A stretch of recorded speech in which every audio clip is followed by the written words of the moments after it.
Hello students, आज के इस वीडियो लेक्चर में मैं आपका स्वागत करता हूं। अगर मैं पिछले वाले वीडियो लेक्चर की बात आप लोगों से करता हूं तो मैंने पिछले वाले वीडियो लेक्चर में आपके एक्सरसाइज 7.9 को फिनिश किया था। ज़्यादातर क्वेश्चनों का सॉल्यूशन मैंने आपको सेंड किया था या तो इमेज के माध्यम से या फिर वीडियो लेक्चर के माध्यम से। जो भी आपके डाउट आते हैं उनको डाउट को मैं सोल्व करके सेंड कर देता हूं। आपका इस वीडियो लेक्चर के माध्यम से मैं आपके एक्सरसाइज 7.10 को सोल्व करूंगा। हालांकि नया रूल इस एक्सरसाइज में कोई नहीं है, पिछले वाले रूल से ही एक्सरसाइज होने वाली है, लेकिन कुछ क्वेश्चन जरा सी इधर उधर की हैं। उसकी कंपेयर में तो क्वेश्चन थोड़ा सा हार्ड है, अदरवाइज क्वेश्चन इजी ही है। अगर इस एक्सरसाइज से आगे मैं चलूंगा तो प्रॉपर्टीज के क्वेश्चन आ जाएंगे, जो प्रॉपर्टीज मैंने आपको पहले पढ़ानी है, लेकिन पहले तो इस एक्सरसाइज के बारे में ही मैं आपसे बात करने वाला हूं। जैसे कि बच्चों 7.10 का पहला क्वेश्चन है। पहले क्वेश्चन के बारे में मैं आपसे बात करूं, इंटीग्रेशन ऑफ 0 से 1, पहला क्वेश्चन, इंटीग्रेशन ऑफ 0 से 1 x upon x square plus 1, x upon x square plus 1 into बच्चों dx। ये मेरा क्वेश्चन है। इंटीग्रेशन ऑफ 0 से 1 x upon x square plus 1 into dx। बड़ा इजी है बच्चों, कुछ भी नहीं है। देखिए, क्वेश्चन को सॉल्यूशन निकालने के लिए आपको पिछले वीडियो लेक्चर में भी इससे रिलेटेड शायद मैंने क्वेश्चन किया था। मुझे अच्छी तरह याद नहीं है कि मैंने किया था या नहीं किया था, लेकिन मुझे हल्का हल्का सा याद है कि जैसे मैंने किया हो। अगर किसी क्वेश्चन में बच्चों नीचे क्वाड्रेटिक हो, नीचे क्वाड्रेटिक इक्वेशन हो, क्वाड्रेटिक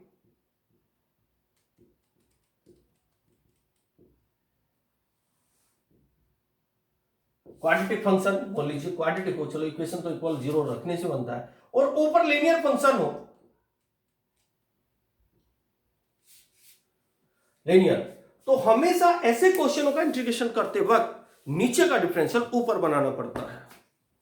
क्या कहा बच्चों मैंने आपको?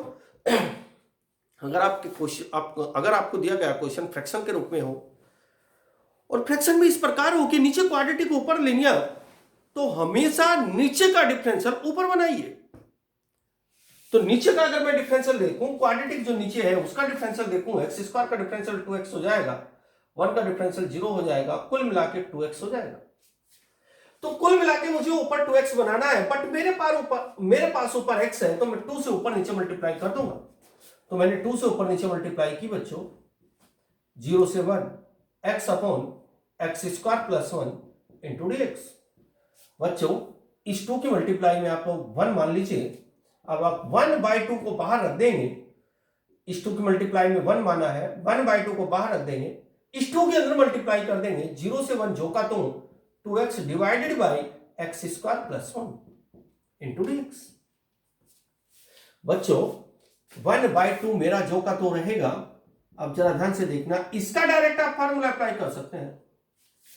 अगर किसी क्वेश्चन में नीचे का डिफरेंशियल ऊपर मिल जाए, अगर किसी क्वेश्चन में नीचे का डिफरेंशियल ऊपर मिल जाए, तो उसका इंटीग्रेशन जो होता है ना, log और नीचे वाला अर्थात एक्स स्क्वायर प्लस 1। अब इस इतने की वैल्यू आ चुकी है, लेकिन अब आपको लिमिट लगानी है बच्चों 0 से 1। मेरे पास लिमिट 0 से 1 थी।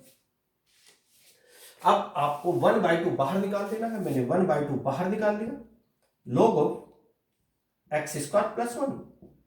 अब आपको जो सिखाया है, नीचे 0 ऊपर 1, नीचे 0 ऊपर 1। बच्चों 1/2 जो का तो, अब आपको इस x के स्थान पर पहले अपर लिमिट रखनी है।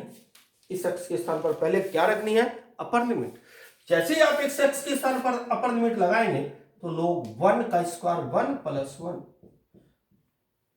माइनस, अपने पास से माइनस, लोग क्या लगाएंगे?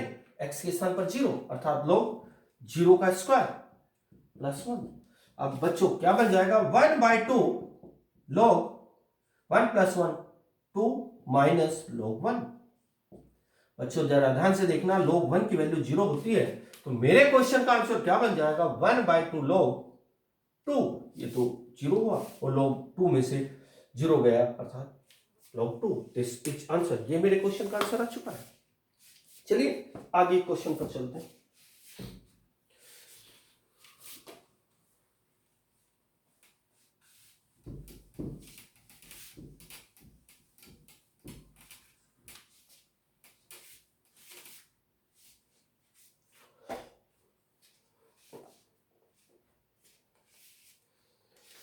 इसके बाद बच्चों चलो मैं क्वेश्चन नंबर 4 लेता हूं। अगर मैं क्वेश्चन नंबर 4 को देखूं, ये आपका 0 से 2, 0 से 2 बच्चों, 0 से 2 x under the root x plus 2 dx। 0 से 2 x under the root x plus 2 into कन रूट इंटू dx। dx हालांकि इसमें नहीं लिखा हुआ है, लिख लेना, छुटा हुआ है बुक में। बच्चों हर क्वेश्चन की इंटीग्रेशन की अपनी अलग मेथड होते हैं। अगर मैं इस क्वेश्चन के बारे में आपसे बात करूं तो यहां आपको बच्चों दो तरह से लीनियर दी गई है। एक लीनियर तो अंडररूट के अंदर है, ये भी लीनियर है, और एक लीनियर अंडररूट के बाहर है। अगर किसी क्वेश्चन में एक लीनियर अंडररूट के अंदर हो और एक लीनियर अंडररूट के बाहर हो और दोनों मल्टीप्लाई के रूप में हो, कहां हो बच्चों? मल्टीप्लाई के रूप में। हालांकि डिवाइड वाला भी रूल यही काम करता है, तो आप ऑलवेज उसको टी मानिएगा जो अंडररूट के अंदर बैठी हुई है। जो लीनियर अंडररूट के अंदर बैठी हुई है उसको टी मानिएगा आप लोग। अर्थात देखो, जरा ध्यान से देखें, ये मेरी लीनियर अंडररूट से बाहर है, ये मेरी लीनियर अंडररूट के अंदर है, तो आपको उसको टी मानना है जो लीनियर अंडररूट के अंदर है। अंडररूट के अंदर ये वाली मेरी लीनियर है, तो मैं लेट लिखूंगा x plus 2 is equal T. अगर मैं इसको टी मानूं, जरा ध्यान से देखना, टी मानते वक्त आप लोग तुरंत डिफरेंशियल करें। सर क्यों? क्योंकि अगर आप यहाँ टी मान लेंगे तो यहाँ dx रह जाएगा। क्वेश्चन एक ही वेरिएबल में होना चाहिए, तो dx की वैल्यू निकालने के लिए आप इसका डिफरेंशियल करेंगे। तो मैंने बच्चों इसका डिफरेंशियल किया, D by D x multiply of x plus 2 is equal D by D x into T.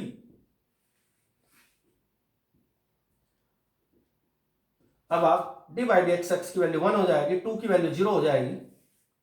इधर मिलेगा D T by D x, इसके नीचे आप 1 मान लीजिए, dx को मल्टीप्लाई इधर कीजिएगा, dx इक्वल इधर बन जाएगा dt। अब आप क्वेश्चन में आइएगा, एक बात और ध्यान रखें, जब भी आप t माने तो लिमिट को या तो चेंज कीजिएगा या लिमिट को छोड़िएगा, वो आपके ऊपर निर्भर करता है। चलो मैं चेंज करना बता अभी कर रहा हूं। पहले इंटीग्रेशन लगाया, x की वैल्यू यहां से निकाल के रखनी है। अगर मैं कहूं यहां से x निकालो तो 2 इसके पीछे चला जाएगा, x बराबर बन जाएगा t माइनस 2, तो यहां x के स्थान पर आ जाएगा बच्चों t माइनस 2। x की वैल्यू हुई ना ये, x प्लस 2 कौन था? t, तो t का अंडररूट क्या होता है? 1/2। अब dx क्या है? dt। अब देखो, मेरा ध्यान से क्वेश्चन को देखिएगा बच्चों, पूरा क्वेश्चन t के रूप में कन्वर्ट हो चुका है। एक्चुअली हम डिफरेंशिएशन ही इसलिए करते हैं t मानते वक्त, ताकि हम पूरा क्वेश्चन एक ही वेरिएबल में चेंज कर सकें। अब बच्चों, अब जरा ध्यान से देखिएगा, अब हमें लिमिट करनी है चेंज। सर लिमिट चेंज क्यों करनी है? क्योंकि यहां जो वैल्यू लिखी हुई होती है उसकी लिखी हुई होती है जो पीछे आदमी बैठा हुआ है। पीछे कौन बैठा हुआ है? x। लेकिन यहां मुझे उसकी वैल्यू रखनी है जो पीछे बैठा हुआ है। यहां तो t बैठा हुआ है, तो मुझे यहां भी t की वैल्यू रखनी पड़ेगी और यहां भी t की वैल्यू रखनी पड़ेगी। अब बच्चों, जैसे मैं ये वाली वैल्यू, ये वैल्यू किसकी है? x की, क्योंकि x पीछे बैठा हुआ। ये x की वैल्यू मैं यहां लिखूंगा 0 प्लस 2। देखो x के स्थान पर 0 इक्वल t, तो t की वैल्यू क्या आई? 2, तो यहां लिखिएगा 2। अब आप सॉरी मैंने गलत कर दिया भाई। एक्चुअली ये वैल्यू किसकी है? x की, तो x के स्थान पर मैं यहां 2 रखूंगा, तो मेरा 2 बन जाएगा। 2 प्लस 2 कितना हुआ? 4, तो यहां आ जाएगा 4। अब बच्चों ये वैल्यू चूंकि x की है, तो ये x की वैल्यू यहां रखेंगे 0 प्लस 2, तो अब की बार क्या बनेगा? t 2 बन जाएगा, तो यहां 2 आ जाएगा। अब आप क्वेश्चन को सोल्व कीजिएगा। अब मेरा क्वेश्चन, लिमिट भी मैंने आपको चेंज करनी बता दी है कि मैंने लिमिट कैसे चेंज की है। अगर आप लिमिट चेंज ना करते तो लास्ट में आपको t की वापस वैल्यू रखनी पड़ती बच्चों। अब आप एक काम कीजिएगा, इसका मल्टीप्लाई यहां कीजिएगा बच्चों। जब इस t की मल्टीप्लाई यहां करेंगे, 1 पावर इसकी है, 1/2 पावर इसकी है, तो t की पावर 3/2 हो जाएगी माइनस। अब इसकी मल्टीप्लाई यहां कीजिएगा, 2t की पावर 1/2 हो जाएगा। अब बच्चों 2 नीचे 4 ऊपर। एक बार और ध्यान से देखिएगा, मैंने क्या किया है? t की मल्टीप्लाई पहले t की पावर 1 में किया है, तो 1 पावर इसकी 1/2 है, तो t की पावर 3/2 हो जाएगी।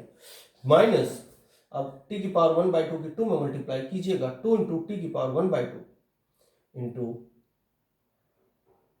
मतलब एक बार इसमें मल्टीप्लाई, एक बार इसमें मल्टीप्लाई, लेकिन अभी इंटीग्रेशन मैंने नहीं किया है, तो इंटीग्रेशन ये, और लिमिट मेरी यहीं आएगी 4, और 2 भी यहीं आएगा, और ये dt जो का त्यों आ जाएगा बच्चों, जो का त्यों। अब आपको इसमें x की पावर n वाला फार्मूला अप्लाई करना है बच्चों। जैसे इसमें x की पावर n वाला फार्मूला आप लोग अप्लाई करेंगे, तो ध्यान से देखो, यहाँ x की पावर n यानी कि t की पावर 5/2, नीचे 5/2 आएगा, लेकिन पलट के आ जाएगा 2/5, अपने पास से -2 जो का तो बच्चों, इसमें भी x की पावर n वाला फार्मूला लगेगा, तो 3/2 आ जाएगा, यहाँ पलट के आ जाएगा बच्चों 2/3। अब आपको लिमिट लगानी है 2 से 4। पहले आपको t के स्थान पर 4 रखना है, रखिएगा। 2/5, यहाँ t के स्थान पर 4 को मैं लिख सकता हूँ 2 का स्क्वायर की पावर 5/2 माइनस 2 2 जा 4, 4/3। बच्चों 2 t के स्थान पर रखना है 4 को लिख सकता हूँ 2 का स्क्वायर की पावर 3/2। बच्चों अभी मैंने अपर लिमिट रखी है, अब अपने पास से माइनस का साइन लगाऊंगा मैं, एक बार वो देखना। पहले 4 यहाँ t के स्थान पर रखा, 4 को मैंने 2 का स्क्वायर रखा, 5/2, 2 2 जा 4, 4/3 आ जाएगा। अब इतना करने के बाद t के स्थान पर फिर ये 4 रखेंगे, 2 का स्क्वायर 3/2, अब 2 रखो यहाँ, 2/5 बच्चों यहाँ रखेंगे 2 रखेंगे भैया, 2 ये वाला 2, तो 2 की पावर 5/2 आ जाएगा, अपने पास से माइनस आएगा, 2 2 जा 4 आ जाएगा, 4/3, फिर t के स्थान पर फिर ये 2 रखेंगे, तो 2 की पावर 3/2 बच्चों। अब जरा ध्यान से देखना, इस 2 से ये 2 कैंसिल आउट हो जाएगा, 2 की पावर 5 होता है 32 की ऊपर मल्टीप्लाई, यह आ जाएगा 64/5 माइनस 4/3। बच्चों फिर इससे कैंसिल आउट हो जाएगा, 2 की पावर 3 आ जाएगा आपका, एक्चुअली ये 2 यहाँ नहीं है, नीचे है, 2 की पावर 3 आ जाएगा 8, 2 की पावर 3 8 की 4 में 32 आ जाएगा। अब माइनस 2/5 बच्चों, 2 की पावर 5 की वैल्यू रखिएगा जो कि 32 होती है, लेकिन इसके मल्टीप्लाई में 1 मानिएगा, 1/2 होता है अंडरूट, तो ये अंडरूट आ जाएगा। अब माइनस ये प्लस हो जाएगा 4/3। अब जरा ध्यान से देखिएगा,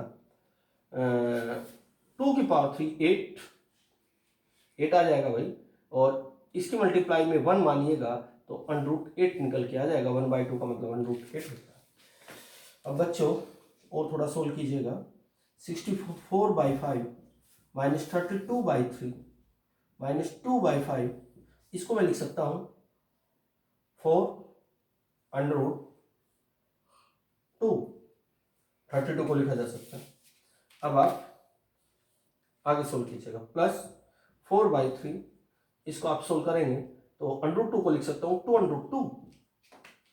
अब बच्चों मैं ऊपर से इसको थोड़ा रब कर लेता हूँ ताकि मेरे क्वेश्चन का सॉल्यूशन पूर्ण रूप से निकल करके आ जाए। अब आपके पास क्या क्या आंसर आया, चलो पहले आप एक काम कीजिएगा, ये तो दोनों √ के रूप में है, इन दोनों का सम ले लीजिए, ये 15 आ जाएगा, ये 15 आया, तो 5 की 3 की मल्टीप्लाई, भाई कैलकुलेशन आप खुद कर लेना, कहो तो कर देता हूँ, नहीं तो नहीं, चलो कर ही देता हूँ। मैंने 15 एलसीएम लिया बच्चों, इसके बाद 5 से 15 को डिवाइड किया, 3 के ऊपर मल्टीप्लाई 12, 92 आ जाएगा, माइनस इसमें 5 की मल्टीप्लाई हो जाएगी बच्चों 6 0, ये आ जाएगा, शायद ये आ जाएगा, बिल्कुल यही आ जाएगा। इसके बाद इन दोनों की मल्टीप्लाई, माइनस का 8 √2 डिवाइडेड बाई 5, इसके बाद दोनों की मल्टीप्लाई 8/3 √2, ये आ जाएगा भाई। इसके बाद बच्चों इसमें से सब्ट्रैक्ट हो जाएगा, यह आ जाएगा 32 डिवाइडेड बाई 15, पहले प्लस वाला नंबर ले लीजिए, प्लस 8/3 √2 है ना भाई, और माइनस 8 √2 डिवाइडेड बाई 3। अब बच्चों 32/15 प्लस अब इन दोनों का भी एलसीएम ले लीजिए। एक्चुअली यहाँ 3 है तो यहाँ 5 है। अब दोनों का एलसीएम लेंगे तो 15 आ जाएगा। अब 15 आने के बाद इससे इसको डिवाइड किया बच्चों 5 के ऊपर 40√2 आ जाएगा, माइनस इससे इसको डिवाइड किया 3 आएगा, 3 के ऊपर मल्टीप्लाई माइनस 24 आ जाएगा √2। अब बच्चों 32 फिर से यार एलसीएम ले लीजिए 15, तो 32 प्लस इसमें से चला जाएगा 16√2। शायद ये मेरे क्वेश्चन का आंसर आ चुका है। चाहो तो और आप एलसीएम कॉमन ले लीजिए। मैंने 16 कॉमन ले लिया तो 2 प्लस √2 डिवाइडेड बाय 15 और भी कॉमन आ जाएगा। आप चाहो तो आप √2 भी कॉमन ले सकते हैं, तो 16√2 कॉमन ले लिया, √2 प्लस 1 डिवाइडेड बाई 15। शायद ये मेरे क्वेश्चन का आंसर है। एक बार आंसर चेक कर लेता हूँ, थोड़ी कैलकुलेशन लेंथी थी। एक्सरसाइज 7.10 का क्वेश्चन नंबर 4 है।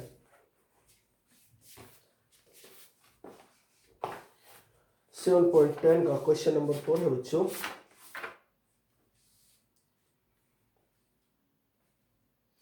(16√2 डिवाइडेड बाई 15√2 प्लस 1), बिल्कुल यही आपके क्वेश्चन का आंसर है। बुक में भी यही आंसर दिया गया है। अब आपको ये क्वेश्चन थोड़ा प्रैक्टिस करनी है, कैलकुलेशन थोड़ी लेंथी थी। अब बच्चों इस एक्सरसाइज के आगे के क्वेश्चन में आपको अगले वीडियो लेक्चर में ही समझाने वाला हूँ। अब आप इस एक्सरसाइज के क्वेश्चनों की प्रैक्टिस कीजिएगा, मन लगा करके पढ़िएगा। Okay, bye.